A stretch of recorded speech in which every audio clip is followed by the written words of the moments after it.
Hello, it's your girl Ego and today we need to talk about something very important. We need to talk about an aspect of American history that seems to insist on repeating itself. Now, I'm going to issue this content warning. We are going to be discussing from an historical perspective and a personally impacting situation that happened a long time ago, and we are going to attempt to do so from an historical context. So if stuff like this bothers or triggers you, if things like mass shootings, violence, school violence upset you, this is probably not the video for you. Go find something else to watch. So I was a junior in high school when Columbine happened. I remember the aftermath of it pretty clearly, and it was the first crack in my understanding of the world as a youth, so to speak. Columbine turned my world upside down, and kinda sorta still is. So in this video, I am going to attempt to address and explain the incident itself and some common myths and misconceptions that continue to affect America as a whole, but the goth subculture in particularly.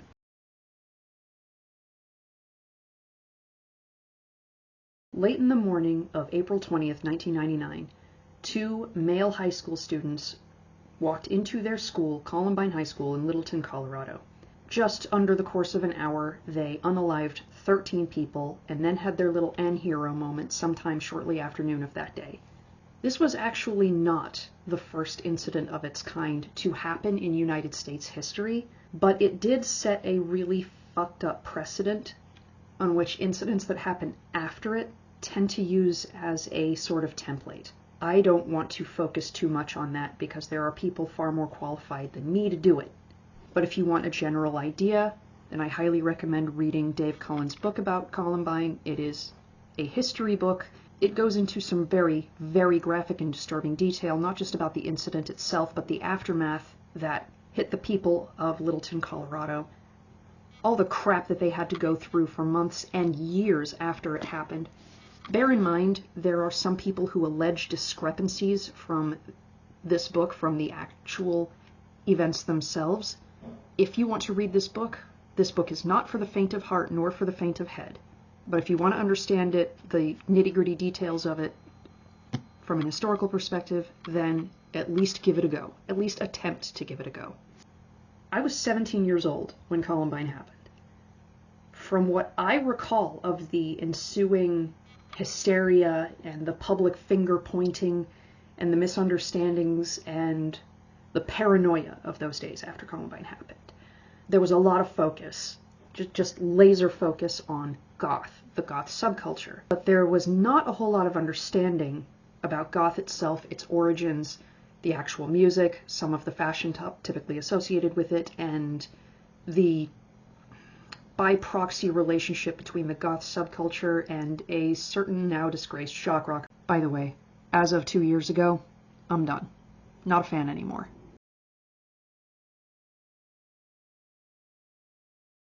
There was a lot of hyperfixation with the idea or the outward appearance of a goth. Some of that has to do with not only a specific musician who shall not be named, but also a particular garment worn by and associated with the two perpetrators. There was a sort of outcast group at Columbine High School for a year or so prior to the actual incident that were dubbed the nickname Trenchcoat Mafia because, well, they liked to wear trench coats. Insofar as I have been able to gather, these kids were not into anything dark or dangerous or satanic or anything like that. They were just kind of similar to the equivalent of the goth kids in terms of, yeah, they're just kind of there.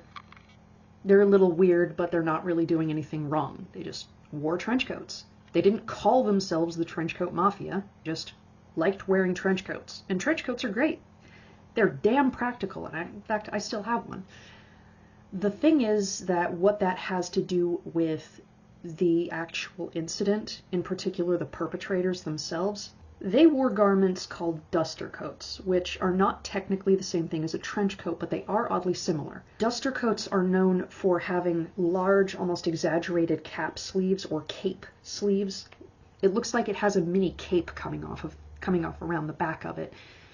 And they don't necessarily have folded down collars. Some of them have what I've heard referred to as what's called a Mandarin style collar.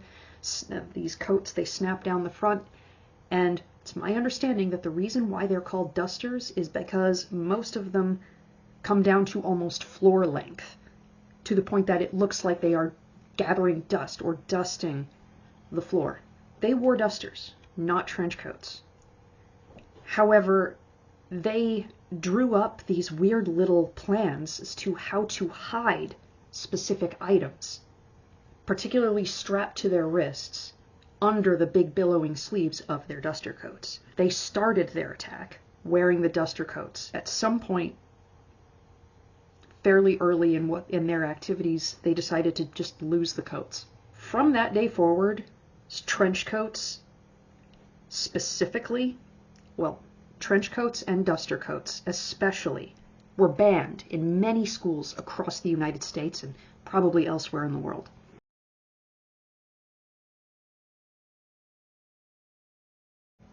A garment that also faced a lot of scrutiny after Columbine, even though the perpetrators weren't wearing them, were JNCO jeans, JNCO jeans. They were known for being very loose-fitting, these very exaggerated wide legs that would come all the way down to the floor, and pockets so big you could fit a toddler in those motherfuckers. And they came in many different colors and varieties, including black. And yes, there were other clothing lines and other clothing stores that tried to sell pants that sort of emulated the appearance of JNCOs. The reason why many schools banned JNCO jeans or anything like them after that was under the pretense that you could hide something dangerous inside them, which, while technically true, if you really wanted to, you could hide something dangerous in a regular old sweatshirt or a regular pair of boots or the bottom side of a backpack. After Columbine happened, I was told by school staff that I shouldn't wear my black JNCOs anymore. Oh, but the rest of the kids wearing their standard blue denim ones, no, they were fine. It was just me. Mind you, goth is a music-based subculture. Fashion is just kind of tangential to it. It's known for a particular look, but it's not the be-all end-all. There's a TikToker who goes by the handle Awfully Sinister. He's a DJ. He's the closest thing to an actual expert on goth music and the history of goth subculture that I know of. So if you want to know more about its origins, the music, the subculture itself, I highly recommend that you go seek him out and follow him there. As if the app isn't banned by the time you're watching this. Schools across America, politicians at the highest level of government became obsessed with articles of clothing and anything having to do with goth, because they thought, in their minds, well, these kids were wearing black trench coats and they wore black somewhat frequently, and wearing black is goth, right? Is that how this whole goth thing works? Mind you, this was the same generation that gave us The Cure and Joy Division and Bauhaus, so I feel like maybe they should have known that was bullshit. Keeping in mind also that the late 90s was the tail end of the first satanic panic. So you have all of these attributes that the general public, especially the boomer generation, were utterly fixated on. You have Marilyn Manson, you have black trench coats, you have black clothing, you have goth, not that they understood it all that well. And therefore, the perps were actually interested in those things, therefore goths are the problem. Therefore goths are scary. It's just like,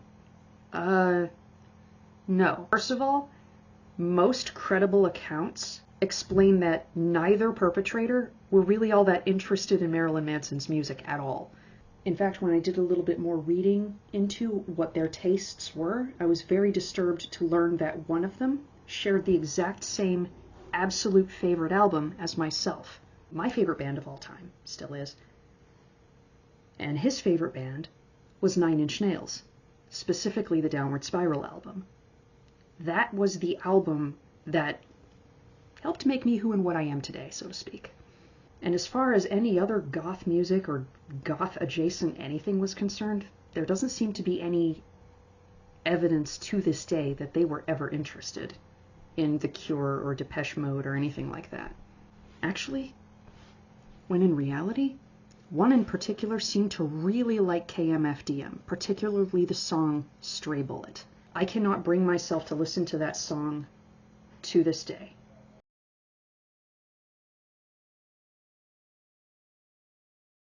No, they were not fans of Marilyn Manson. No, they were not goth. They had nothing whatsoever to do with goth. And yes, they might have worn black trench coats and other black items of clothing from time to time. They weren't even wearing Jenko jeans when they did what they did. They were wearing ordinary cargo pants, the kind you can get at Sears when Sears existed. So why do I keep bringing this up? Because apparently a lot of parents in school districts still fall into this fallacious thinking. Oh, my kid's into goth, he's going to be a school shooter or some shit. Oh, he wants a trench coat, he just wants to be scary. Like I said earlier, trench coats are practical. Very practical garments. Especially if you live in a wet or windy climate like Maine, which is where I grew up. So now, because of what happened at Columbine High School, the entirety of the goth subculture, and the punk subculture to a point, was now under a massive media microscope. And since we didn't have social media back in the 90s, the next closest thing in terms of spreading hype and misinformation were daytime talk shows, many of which wasted no time at all, filming, editing, and broadcasting their own very special episode. In particular, I remember, I believe it was 10 days later, maybe 2 weeks later, Sally Jesse Raphael's show had a special about Columbine, where they got a bunch of punk kids, a bunch of goth kids, a bunch of teenagers in general, and actually a young man who survived the attack itself was a guest on the show as well. From what I recall of that episode, it was a lot of boomer audience members interrogating the punks and goths. What is that? What is that symbol on your jacket? Why do you wear that black lipstick? Why do you have so many piercings? Are you dangerous? Is this scary? Is it satanic? That kind of shit. I have since tried to find a copy of the episode on the internet to no avail.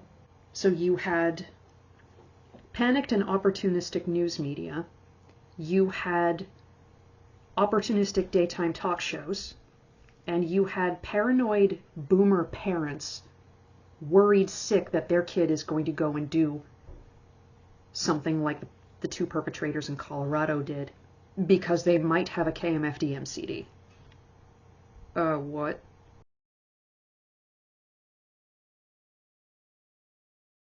While all of this crap is going on, meanwhile, the actual warning signs that people really should have paid closer attention to were completely ignored, and many of them continue to contribute to incidents like it to this day. Such as, for example, the fact that the alleged mastermind behind the incident himself had created a sort of venting website.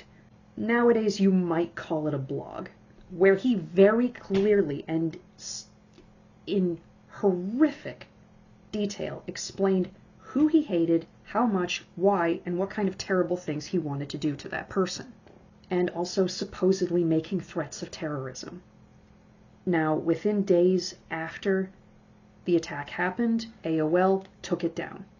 But before it was taken down, someone had alerted local law enforcement to its existence, and investigators did make a report and watch what was being said, and taking notes and taking it down.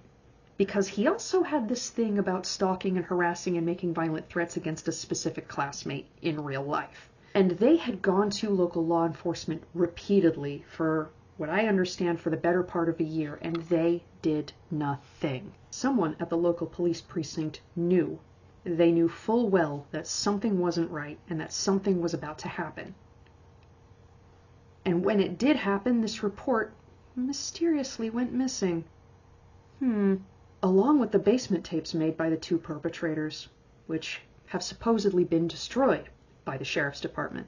This is speculation on my part, so don't take what I say as gospel truth or anything, but it sounds to me like the report and the tapes went missing because the police were worried there was something on them that would have made them look even worse than they already did. Another actual warning sign that was brazenly ignored was their radicalization via the internet into an extremist ideology. They weren't exactly shy about it either.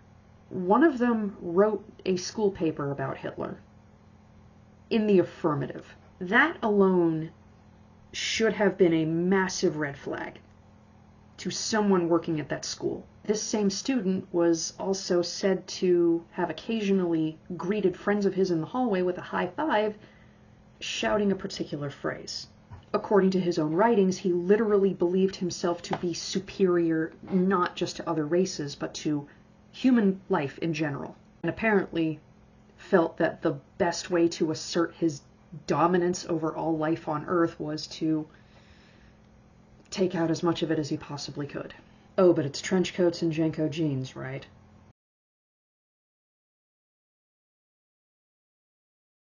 Now, this is an issue that continues to be brought up every time something like it happens, is the issue of mental health. I shouldn't have to qualify this, even in this day and age, but obviously having a mental health issue or diagnosis doesn't necessarily mean that a person is going to be violent. If anything, people with mental health diagnoses are more likely to be victims of violence than to actually go out and commit a violent crime. Now, it was later discovered after the attack happened that one of the perpetrators, according to his own writings, a forensic pathologist, came to the conclusion that he was a psychopath. In fact, if I recall what I read correctly, saying that his case was the most extreme case of psychopathy he had ever seen in a juvenile. Whereas the other, according to his own writings, was extremely suicidal. And one's cult-like bullshit may have been somewhat appealing to the other. Mind you, absolutely none of this excuses what either of those two did. It would explain it, though. A lot of infamous cult leaders in history turn out to be psychopaths themselves, so it's not that much of a stretch, but the only two people who know for sure and heroed themselves.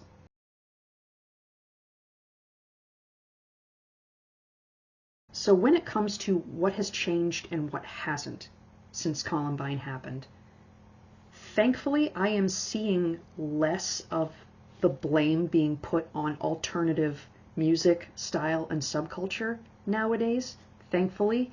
And I think most of that is because young people who have grown up after Columbine happened and watching incidents or experiencing incidents like it since then waste no time at all calling that shit out when they see it.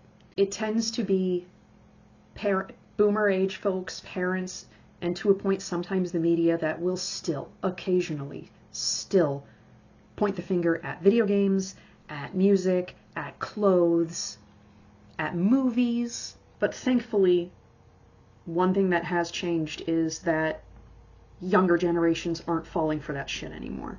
There seems to be more focus on the conduct of the actual perpetrators themselves before they go and do what they do. And that segues into yet another warning sign that was completely ignored.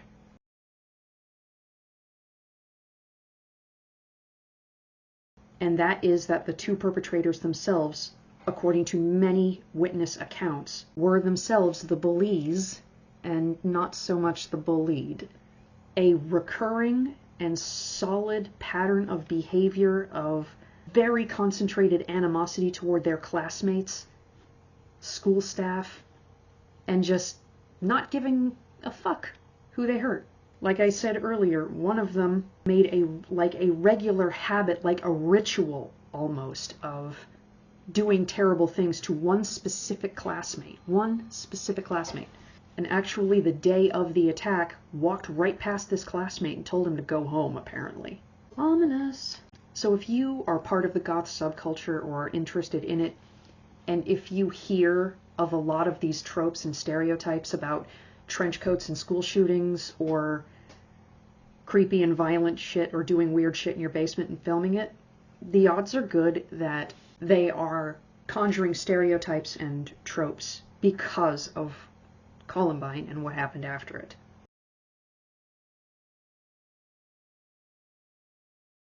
Now, where goth was also demonized, other then mass media of the time was also by evangelical Christians, who especially bought into the bullshit about Marilyn Manson because they always hated him.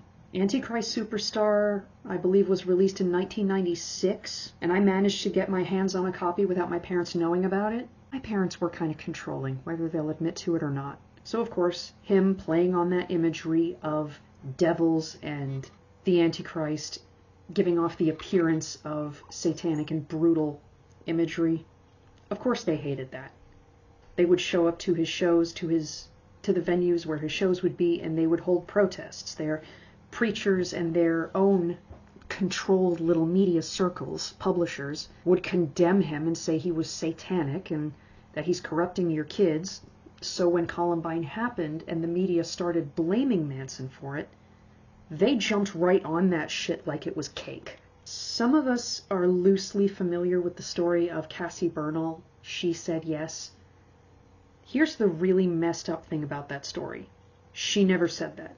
In fact, eyewitness accounts not only say that she didn't say anything at all because she was terrified, and quite frankly, I can't fault her for that, but that the person who actually said it lived.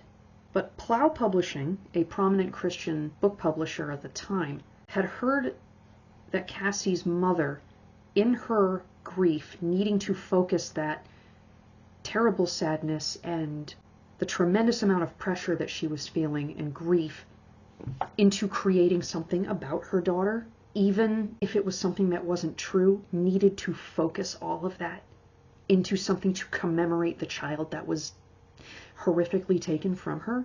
Plough Publishing decided to publish the book, She Said Yes, based on the version of the story written down by a clearly grieving woman who is arguably not in her right state of mind. Again, that is not her fault. For their own profit. And this story has been debunked by credible sources over the last 20 years, and they knew it wasn't true. They knew that that one specific aspect of the story, at least, wasn't true, and they published it anyway. I guess bearing false witness for Jesus, if you can make a profit off it, is fine.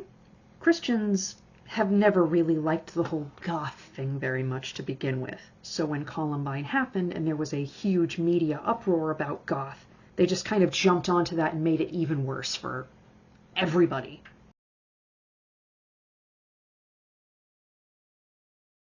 So here's the part where I talk about being a goth in the 90s, and specifically after Columbine happened. So I was in high school when Columbine happened, but I did not go to Columbine High School. I went to Westbrook High School in Westbrook, Maine. I was class of 2000. Let me see if I can find some pictures of myself for you. They're kind of cringe. Here is my senior yearbook photo. Here's my senior yearbook photo in a black leather trench coat that I was actually gifted. It was gifted to me by my mom shortly before Columbine happened. Those are my Jinko style pants. That is my studded leather belt. Wallet chains were kind of the thing, not specifically for goth or punk, but for pretty much everybody. Spiked collar, and yes, badly bleached hair with roots growing out was also kind of a thing back then. And I would say, yes, it was Manson who kind of got me on the path of exploring the style, but it was 9 Inch Nails, KMFDM, and whatnot that really started getting me into darker genres of music, moodier genres of music, Depeche Mode, things like that. Not exactly the biggest fan of The Cure, but you know, I respect where goth comes from. You know, gotta respect your roots, so to speak. And I, for years, had just been the token goth girl.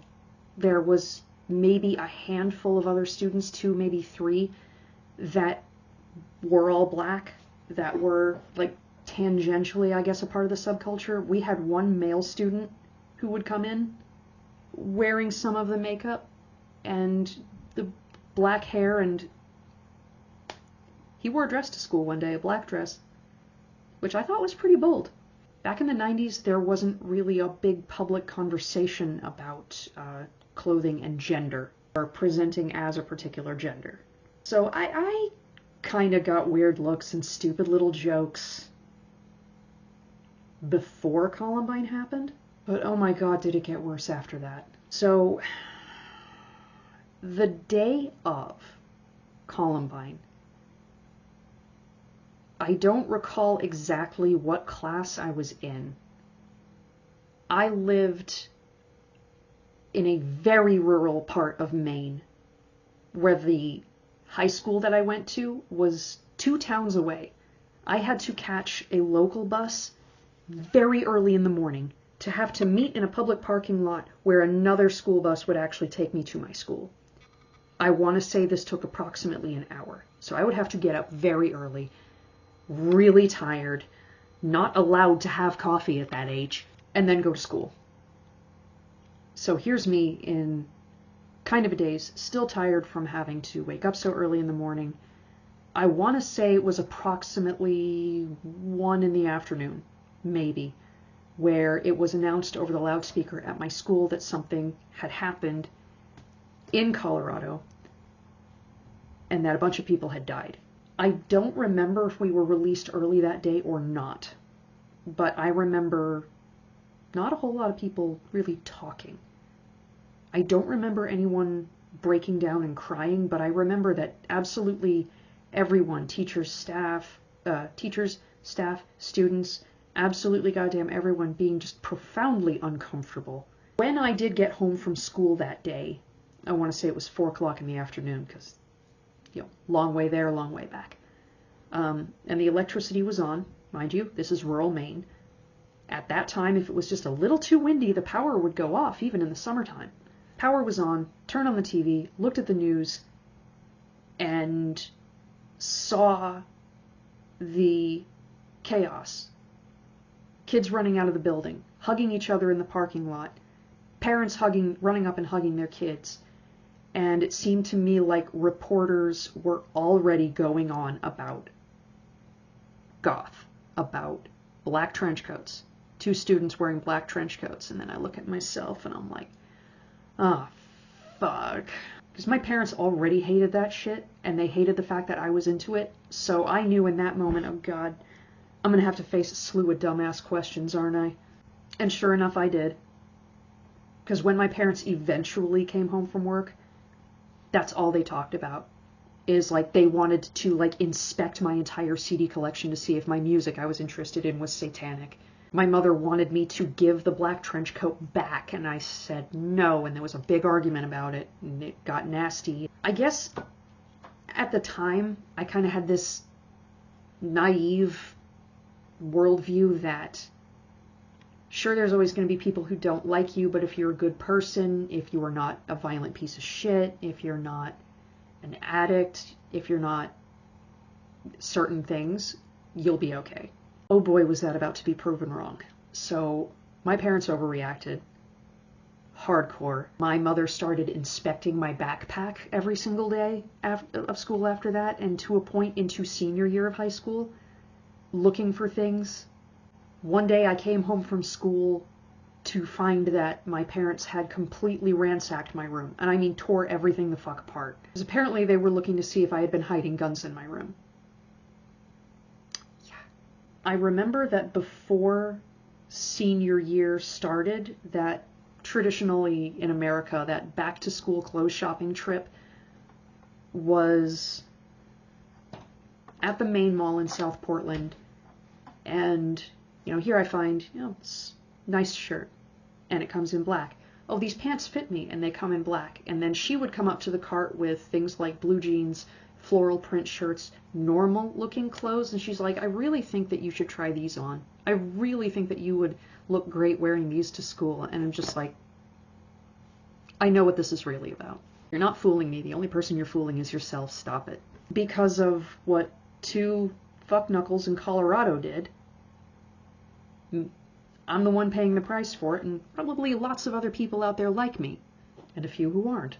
But coming back to school, I want to say within the first week after it happened, People who were previously complimenting me on my black leather trench coat, it was like, yeah man, sick coat, I love it, it looks great on you, and now students are literally jumping out of my way in the hallways.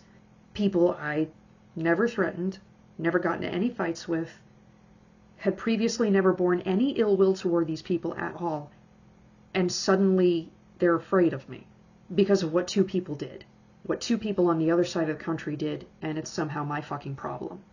I started getting called into the principal's office over dress code violations, but they were never actually in the dress code. The trench coat was not in the dress code, so I kept wearing it. The Jinko jeans, I was told I had to stop wearing mine, but the other kids, especially the boys, no, they could keep wearing theirs. A particular dress that I used to own, it had previously been a Halloween costume. I was told I had to stop wearing it. I couldn't wear my Marilyn Manson or Nine Inch Nails merch, any of that. It was just me and only me getting called into the office or getting pulled aside by teachers. I was told that my clothing was intimidating the other students, and eventually I got sick enough of it. Probably around the time that I got pulled into the assistant principal's office about my trench coat, she basically tried to order me to get rid of it. And I'm like, no. I got this as a gift before this happened, before those two boys in Colorado did what they did. I am not those two boys. I'm not even a boy. I'm getting tired of being harassed about this. I'm not getting rid of the trench coat. It was right around there, at that time, where I started getting another intimidating clothing spiel from her, and I said, are my clothes actually intimidating? Am I actually intimidating? Or are the lot of you just a bunch of cowards? I don't think she liked that very much. She said if I got rid of the trench coat that she would actually buy me a new one. Like, buy me a new coat. She would even buy me a black coat, and I outright refused, and I said, I'm going back to class now. And until the dress code itself is amended, I'm going to keep doing what I'm doing, and you're just going to get over it and cope with it and stop punishing me for something somebody else did.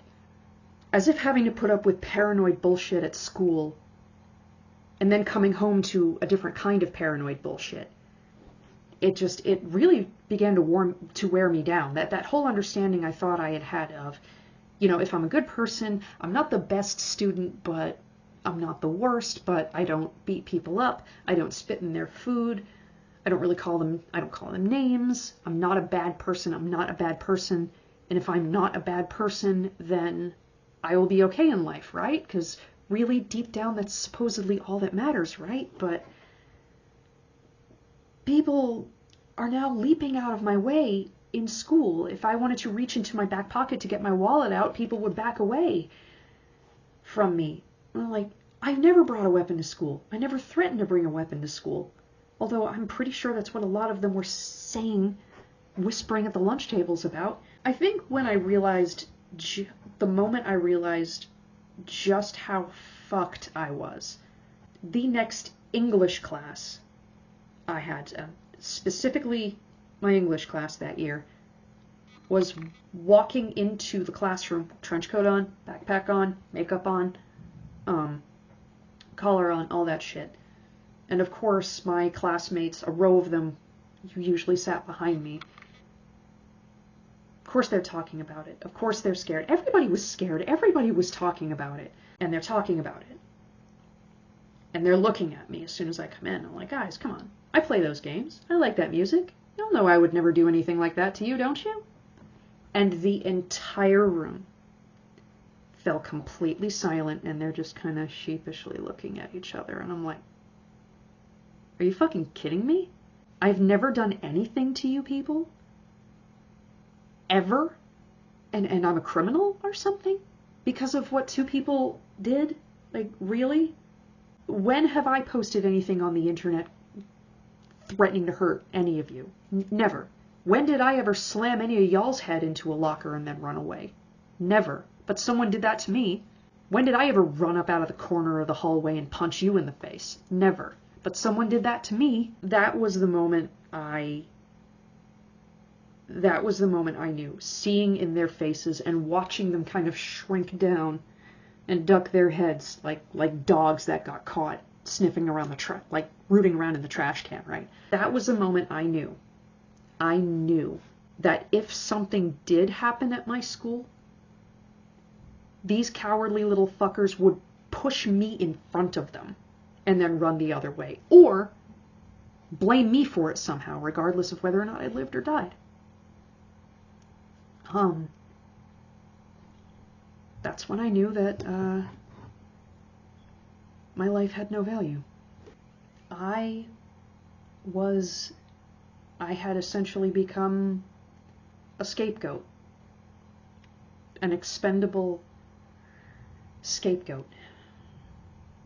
And it's a really shitty feeling being 17 years old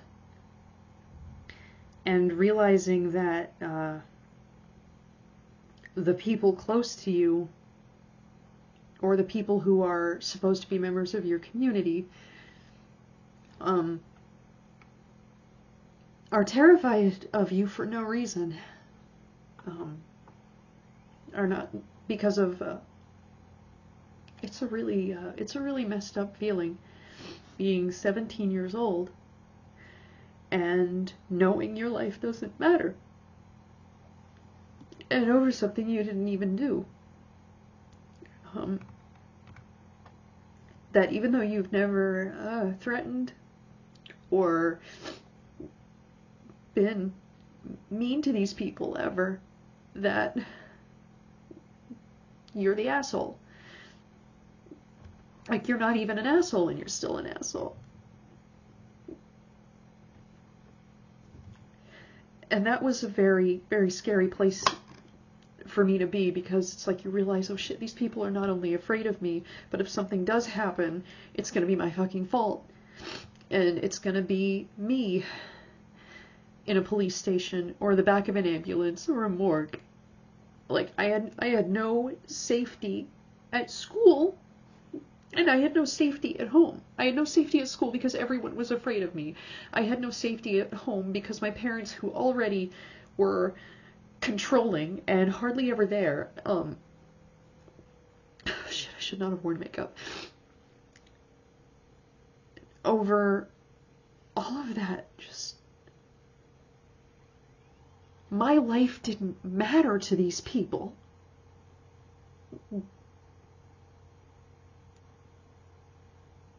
Because I liked to wear my makeup a certain way, or because I happened to like a certain type of music or video games.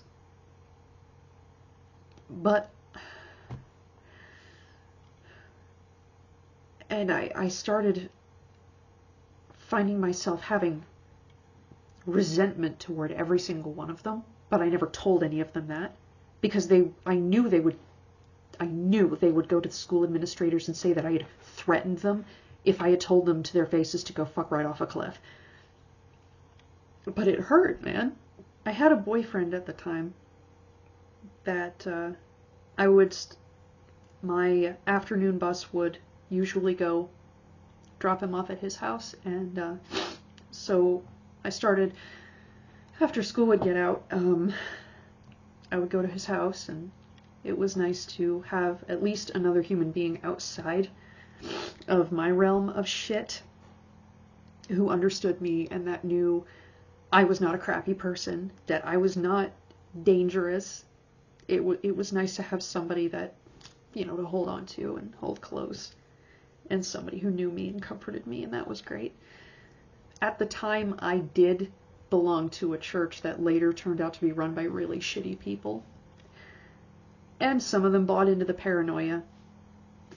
But others, at least a couple of others, stood up for me, which is also nice.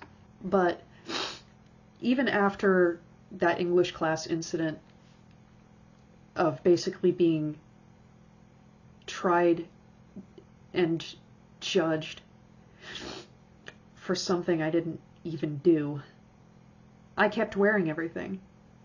I was ordered to get rid of the trench coat. I wore it every fucking day, even into my senior year, every single day, regardless of the weather. Just because, no, fuck you. I didn't do anything wrong. I'm not doing anything wrong. I'm going to continue to prove my value whether you fuckers are comfortable with it or not. I kept listening to my music. I kept playing Doom. It's one of my favorite game series of all time. I kept playing my games. I kept listening to my music. I kept putting on my makeup. I kept fucking doing it. I want to say a week after Columbine happened, my school, when they weren't hyperfixating on me, they decided to tell the kids that had problems at home, like the foster kids, the kids who were being abused by their parents, the kids who'd been to juvie a couple of times, told them to shut the hell up. We were not allowed to talk about our problems. We were not allowed to talk about the incident because it's so distressing. We don't need any more stress at this difficult time. So we're not allowed to talk about our home life, but other kids being assholes to each other, that's perfectly fine. That's fine. My trench coat's the problem, but the kid who punched me in the face, no, that's cool. A week after Columbine happened, my school decided to commemorate the tragedy in quite possibly the most patronizing and insulting way imaginable. I want to say every 45 minutes or so, an announcement would be made over the loudspeaker. It would be a name of a student, seemingly at random. So-and-so, your time has come. And that student would get up out of their chair. They would go off somewhere. Don't know where. Still don't know where. Don't care. And this would happen every 30 to 45 minutes. So-and-so, your time has come. They'd get up. They'd leave. Didn't matter what class they were in. They would just get up and leave. And when I noticed something was up, I noticed one of the students that I'd had a class with get up and leave came back out with white face makeup on, black circles around his eyes, dressed all in solid black, like some sort of a fucking mime, and watching. The idea was, I guess, they're just kind of wandering the hallways like lost souls or departed spirits or something. In concept, I would have understood that. Except these were the same fuckers who were making my life miserable. You know, jumping out of my hallways, treating me like a criminal, all that shit. And I think that was the moment when I saw them getting a pat on the back and a cookie, if you will, for doing a half-assed version of what I do every single day, but I'm the asshole, even though I had never hurt anybody. And like, I wouldn't say that I snapped. I had just fucking had enough. So every time one of the mimes would come walking down the hallway, I would just mock the shit out of them. Like, hey, if you wanted help with your mascara, you could have asked me. Like, I had had enough. I was being made to feel like my life didn't matter, like I wasn't safe in my own school, like I wasn't safe in my own home. I kind of sort of felt that I was being made fun of, although logically I knew that wasn't the point, but I still felt that way. But it was that these kids were getting a pat on the head and oohed and awed at, this is so sweet the way you're commemorating the victims of that school shooting, by the very same people who were treating me like absolute dog shit. I was being treated like a criminal. I was being told that I couldn't talk about how hurt I was. And seeing this was just a massive slap in the face. And at the end of the school day, I guess the teachers knew that this little performance piece was happening, and one of them in my last period class had brought up that, you know, this was supposed to be to remember the spirits of the kids who were killed, the people who were killed in Columbine. And, you know, some of you were very mean to these kids, and that was my snap moment. Like, you're goddamn right I was mean to them, because these are the same people who are being assholes to me, like, this entire time ever since this happened, and now they're wandering around the school like mimes. This is a joke. I straight up said, this is a sick fucking joke. I have been cornered, I have been spit on, I have been hit, I have been treated like crap ever since this happened, and you guys are treating this like a joke. You guys are treating me like crap while giving praise and applause and pats on the head to these mimes.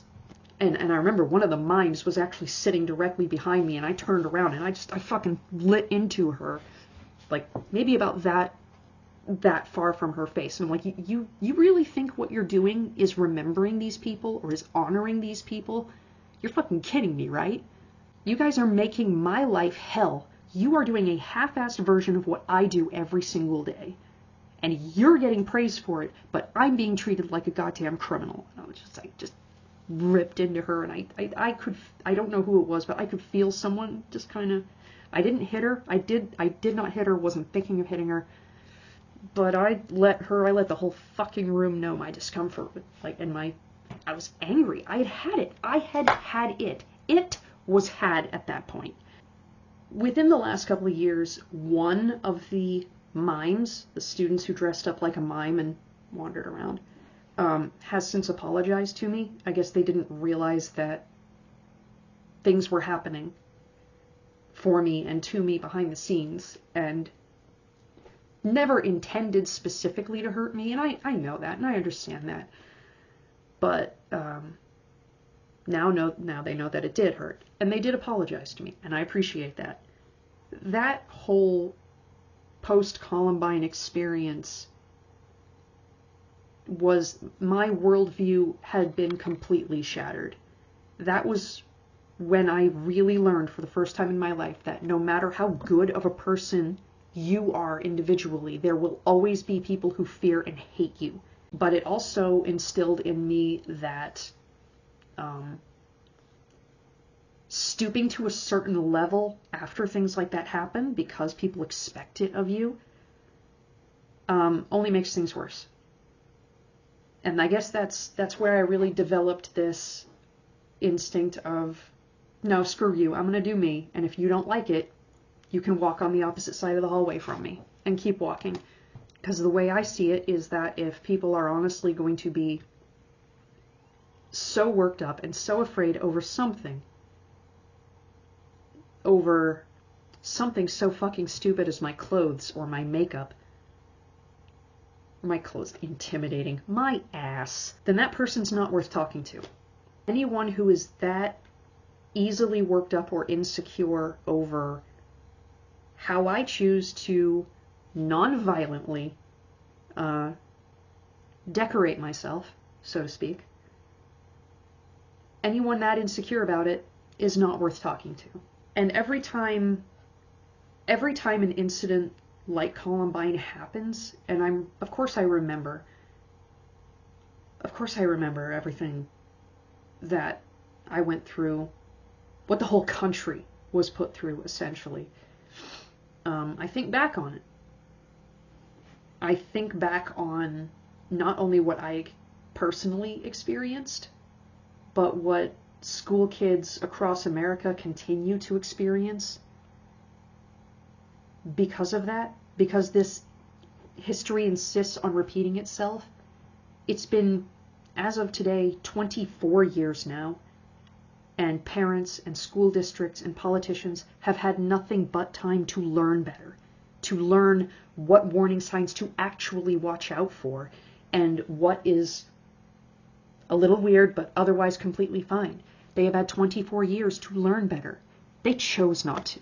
That was a straight up choice on their part. If your school district or your parents are making you change out your band shirt for your favorite metal band or goth band or hardcore punk or whatever, never once in the history of ever has telling a kid to go home and change their shirt ever stopped a bullet. Never. Ever. And I apply that same line of thinking to girls wearing tank tops. And yeah, you know what? Even though I own a firearm or two, yeah, comprehensive background checks. Like, why? Why aren't we doing this? And if it really is a mental health issue, if our government actually gave a damn about mental health, we would have had universal health care the week after Columbine happened. If it was purely, simply a mental health issue, we'd have universal health care. We would. We would. Gun safety, mental health, they don't care. They do not care. They will never care. They care about how heavy their pockets get. One kid's black lipstick is not the fucking problem. Kid who's shoving the other kid's head into a locker for no reason because he thinks it's funny, that's the problem. I know that this was a long video and kind of emotionally draining, but to those of you who took the time to watch it to the end, I hope you learned something today. I hope you learned something about not just an aspect of American history, but a few things to think about moving forward. When another incident like it eventually happens, what not to do, who not to blame, how not to behave. This has been really rough for me to talk about, but I appreciate the fact that you stuck with me through it. Just don't be assholes to each other, please. Please just be good to each other. Thank you for sticking with me through the entirety of the video. I appreciate it. Be good to each other.